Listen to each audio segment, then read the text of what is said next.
কিন্তু আমরা দেখেছি বাংলাদেশ জাতীয়তাবাদী ছাত্র দলের 100-এরও অধিক যে নেতাকর্মী শহীদ হয়েছেন, সেই শহীদদের স্পিরিটকে এখনকার যারা আন্দোলন সংগ্রাম করেছেন পূর্বে আমাদের সাথে, তারা সেই স্পিরিটকে অথবা শহীদদের মর্যাদাকে ধারণ করার জন্য প্রস্তুতি করছেন না।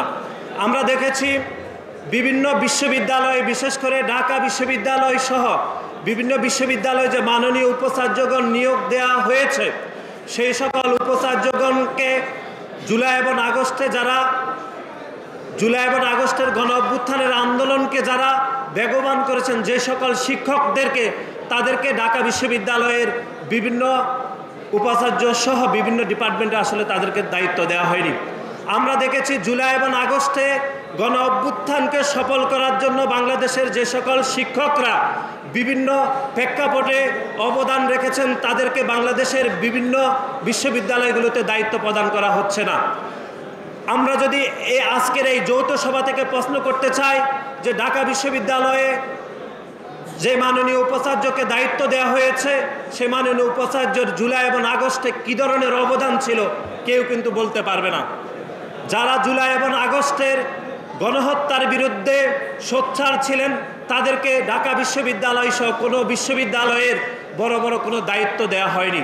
সুতরাং এটি এক ধরনের ষড়যন্ত্র বলে আমাদের মনে হচ্ছে।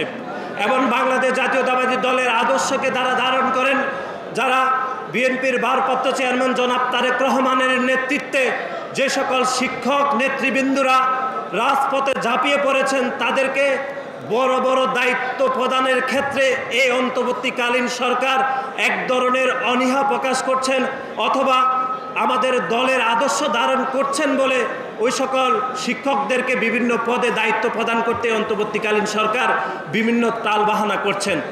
আমরা আজকের এই যৌথ কর্মী সভা থেকে এই অন্তর্বর্তীকালীন সরকারকে উদাত্ত আহ্বান জানাতে চাই, যারা জুলাই এবং আগস্টে যে সকল ছাত্র সংগঠন অনবদ্য ভূমিকা রেখেছে, তাদের অবদানকে ইতিমধ্যে আপনারা খাটো করেছেন।